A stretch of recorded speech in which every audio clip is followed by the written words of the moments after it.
África,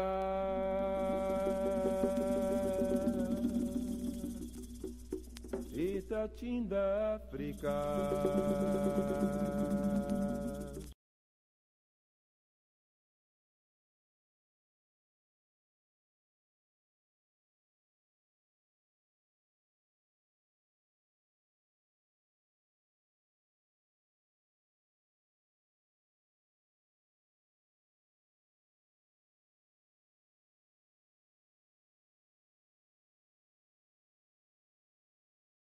Fui convidado e participei como palestrante da Semana da África de 2015, na Universidade Federal do Rio Grande do Sul, onde havia me formado em Direito no ano de 1965.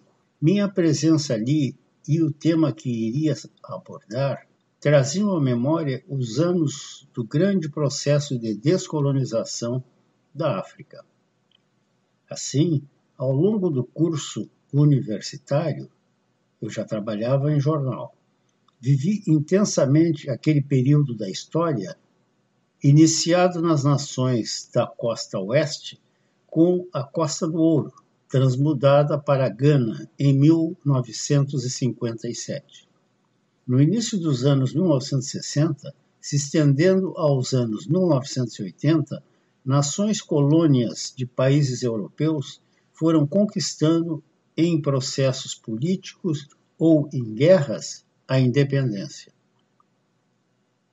Na minha visão, e seguramente da maioria dos nacionais de cada país que se tornava soberano, o líder do movimento redentor assumia a figura de pai da pátria. Em tempos bem mais recentes, isto aconteceu com Nelson Mandela, eternizado com este epíteto. Em minha palestra, como na sequência de artigos que, com este, encerra uma série disponível no YouTube, apresentava a visão de alguém que esteve em África e conheceu alguns desses pais da pátria, ou pelo menos conviveu com pessoas que a eles estiveram ligadas por parentesco ou companheirismo na luta pela independência. Portanto, a imagem que deles carregava era de heróis. E alguns foram heróis a vida toda, pois morreram cedo ou optaram por uma vida espartana, voltada para o bem de sua terra, e moldaram processos democráticos com a alternância no poder. Ao fim da palestra, quando os participantes tiveram a oportunidade de endereçar-me perguntas ou apenas tecer comentários sobre a fala, deixou-me a pensar um jovem professor da Universidade Federal da Bahia, natural da Costa do Marfim, que não via naqueles meus heróis a imagem que deles enxergava. Num trecho da matéria final, uma questão de respeito, narro o detalhe do encontro que tive com um dos líderes da independência da Rodésia do Sul, que passou a se chamar Zimbábue, quando nos serviam, por estarmos na primeira classe de um avião de carreira, taças de champanhe. Era para ele, o jovem professor, o que lutadores das matas se haviam transformado. Generalizando, era o que, por jovem, pode ter ouvido seus pais falarem sobre a luta pela independência, na versão de quem a vivenciou.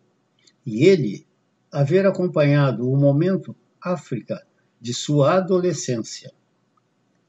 A maioria daqueles pais da pátria se transformarem em ditadores havia, como o de seu país natal. Ele retratava uma realidade com a qual não há que se concordar ou discordar, pois ali estavam os fatos. Basta pesquisar sobre o processo político-evolutivo no pós-independência africano, para se ver os que se adonaram do poder, acumularam fortunas e viveram nababescamente de costas voltadas para a realidade de seu povo. Mas houve um processo de independência, Houve os que lutaram por ele, muitos morreram por esse ideal, como o pai de um jovem da Guiné-Bissau, que se formou em minha universidade e voltou para a sua terra como engenheiro. Houve Samora Machel e Agostinho Neto, de Moçambique e Angola, respectivamente, que a morte os ceifou ainda nos alvores da independência.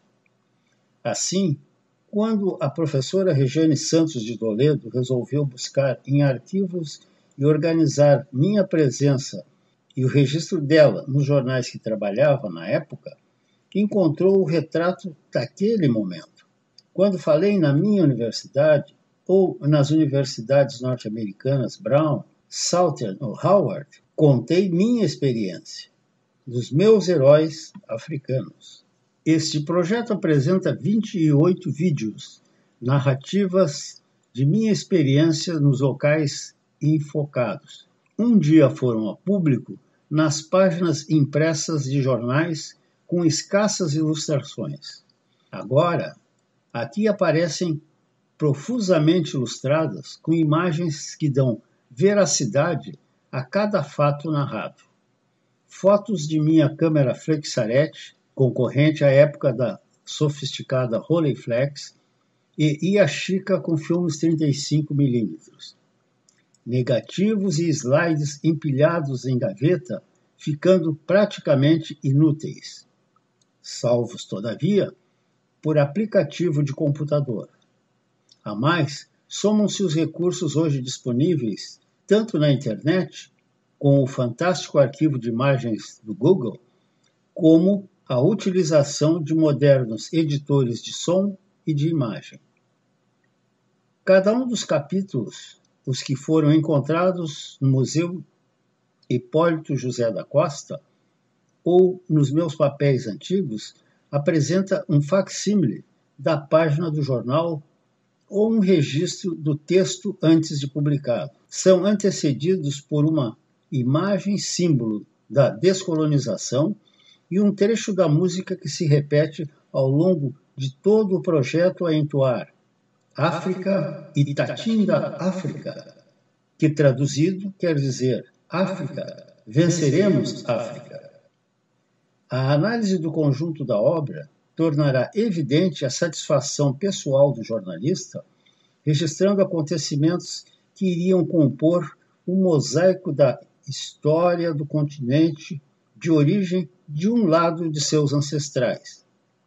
Ancestrais, em verdade, na sua mais distante raiz, colonizado e colonizador. Voltando ao jovem professor da Universidade da Bahia, faleceu poucos meses após a conferência. Se ele deu aula sobre o assunto, seguramente falou do momento África que viveu, seu país governado desde a independência pelo mesmo pai da pátria, ou seja, seguramente desde antes de ele haver nascido. Era a taça de champanhe. Eu falei e escrevi sobre o momento África que vivi. A África que, depois de séculos de dominação imperialista, passava a ser dona de seu destino, de sua soberania. O que se sucedeu depois foi e está sendo um processo de aprendizado. Chamo atenção para a música Lamento, ou Exaltação, que está no vídeo Guaíba Repórter. Também para o pungente Proclamar, em língua nacional, crioulo, com versão para o português, do vídeo número 20B, Guiné Portuguesa, triste herança do colonialismo. Como no título do projeto, escrevi sobre o fim do colonialismo. A seguir, a professora Regiane, como em todo o projeto, fará a leitura de Uma Questão de Respeito. Uma questão de respeito. José Luiz Pereira da Costa. Escolhi ao acaso um dos bancos, logo à entrada do avião, na viagem que se iniciaria em breve com destino a Joanesburgo, com escala na antiga Rodésia do Norte, agora Zâmbia. Estávamos no aeroporto de Harare, capital do recém-independente Zimbábue, meses antes Rodésia, outrora Rodésia do Sul. Alojados mais alguns passageiros naquele compartimento da aeronave, foi dada a entrada para os demais. Um desfile multicolorido de homens e mulheres, especialmente estas, com seus trajes, individualidades nacionais no universo de Estados-nações que, anos a centenas, foram moldando a região. Da mesma forma, notável a polifonia nos linguajares, nas emissões muitas vezes musicais, de cada uma das falas daquelas pessoas com suas origens. Há mais a radical substituição de meios mais primitivos ou lerdos, semoventes atravessando matas e desertos e barcas nos rios, pelo avião. Traziam aqueles passageiros uma profusão de produtos de comércio, algumas difíceis de serem acomodadas nos bagageiros sobre as cabeças da moderna aeronave. Recordei-me então de uma dessas coincidências históricas. Meses atrás, vinha num voo da British Airways de Londres para a África do Sul, no meu caminho para Moçambique. Quando nos aproximávamos de Salisbury, capital da Rodésia, houve grande comoção a bordo, com champanhe servida para quem quisesse. Seria um brinde pelo retorno dos aviões ingleses à colônia rebelde da Rodésia. Seu primeiro-ministro, Ian Smith, havia, anos antes, declarado a independência da colônia, desafiando o Império Britânico. O imenso jumbo inglês fez um panorâmico sobrevoo à capital, mostrando campos de glorioso verdor e uma cidade planejada e extremamente bem cuidada. Anos adiante, um presidente do Brasil estaria lá e diria que nem parecia África. Disse sim. Pousamos em Salisbury, que pouco após se tornaria Harare, capital do Zimbábue. Passada a divagação, percebi que, quando parecia que tudo havia se acabado, que o avião estava enfim pronto para ter suas portas fechadas e seguir seu destino, sobrara apenas um assento vago. A cortina que separa as duas classes do avião se mantinha aberta, assim que espiei para trás e vi que estava completamente cheio, menos um assento. As jovens ebâneas, aeromoças, continuavam em sua azáfama, preparando tudo para o voo iminente. A porta da cabine de comando, poucos passos à frente, se mantinha aberta e os dois pilotos africanos, com alvíssimas camisas brancas e divisas nos ombros, ajustavam numa prancheta as coisas de sua rotina. Aparentemente, ninguém se impacientava com o fato de estarem acomodados e, entretanto, nada a ocorrer quanto à partida do avião. Então, carregando seu peso e sua idade, teria pouco mais de 60 anos, liderado por um despachante da companhia de aviação, avançou em direção às poltronas um monumento em ébano. Era tanto alto quanto gordo. Pelo menos assim eu o via, mirando-o do assento de minha poltrona. Trajava roupas europeias, ou seja, calça, paletó e gravata, atada a uma camisa branca. Apenas desqualificava seu vestir ocidental o cajado esquisito que servia tanto de apoio para seu peso quanto sua idade, mas que o identificava como autoridade em alguma nação africana. Moveu-se pesadamente atrás do despachante, que indicou o assento vago a meu lado, ao corredor. Eu estava à janela. Reconheci de imediato meu companheiro de viagem. Era Joshua Nkomo, co-líder da independência do Zimbábue. Ele sentou-se pesadamente, O despachante fez uma mesura e desapareceu escada abaixo.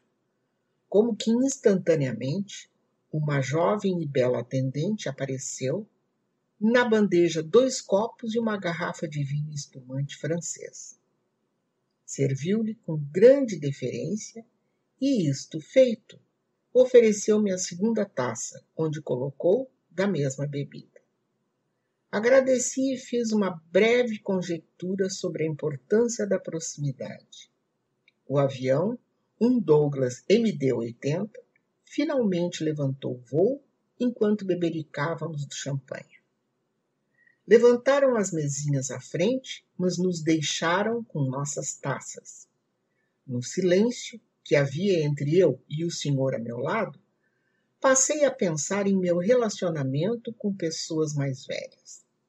Assim, recordei de minha adolescência em festas de família ou no meu clube Marcílio Dias. Sempre me vi associado a alguém bem mais velho. Quando eu mesmo tornei-me mais velho, compreendi os problemas que o choque de gerações vão causando. Talvez fazendo os jovens associarem-nos, os tais mais velhos, a seus pais e suas restrições. Eu era um bom ouvido para os velhinhos, e não foram poucos os resultados positivos que obtive, sem qualquer desejo pré-estabelecido por esse comportamento. Então, este monumento vivo africano a meu lado, um provecto cidadão, seria diferente de outros, como, por exemplo, Carlos Santos? Não deveria ser. Arrisquei. Good morning. Em como olhou-me surpreso, mas sua feição era simpática. Acrescentei mesmo sem o good morning esperado em retorno. Eu sou brasileiro e o conheço pelos jornais. Em como abriu um amplo sorriso, aquele riso bonachão que pessoas gordas comumente têm, e iniciou uma longa conversa comigo. Contou-me de sua origem, estudante numa universidade na África do Sul, tendo como colega o prisioneiro já famoso Nelson Mandela. A Universidade de Fort Hare, celeiro da juventude que expurgou o colonialismo de grande parte da África. Falou-me de seu empenho em libertar seu país, o outrora poderoso império de Manhum Tapa, chafurdado pelo Império Colonial Inglês, que insultara a tradição milenar ao rebatizar a região com o nome do explorador John Cecil Rhodes. Para tanto, um dos primeiros passos foi tornar-se líder sindical entre os ferroviários. O voo era longo.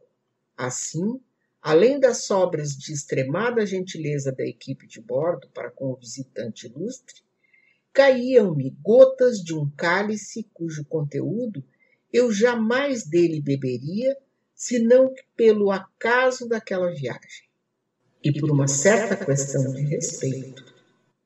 Mr. Incomo contou-me da derrota do domínio branco quando um certo Ian Smith, primeiro-ministro da Rodésia, que desafiara os ingleses e também aos africanos, foi lançado no baú dos trastes da história. E falou-me com tristeza de seu ex-companheiro de lutas, Robert Mugabe, ainda hoje presidente do Zimbábue. Naqueles dias de África, meu imaginário pululava de imagens de homens que tornaram independentes suas nações. Kwame Nkrumah, de Gana. Ofuye Boigny, da Costa do Marfim. Jomo Kenyatta, do Quênia. Ahmed Sékou Touré, da Guiné-Conakry. Amílcar Cabral, da Guiné-Bissau e Cabo Verde. E dos que ainda lutavam, como Samora Machel, de Moçambique, Agostinho Neto, de Angola, e o prisioneiro Nelson Mandela, da África do Sul. Pois, transcendendo o imaginário, ali estava, a meu lado, loquaz, cheio de vida, um simpático velhão, um vovô que queria alguém que o ouvisse com respeito. Eu ouvi o líder da independência do Zimbábue com muita honra. Ah, e deu-me um folheto igual ao que em cima esta matéria, que perdi no tempo. Reencontrei-o na internet.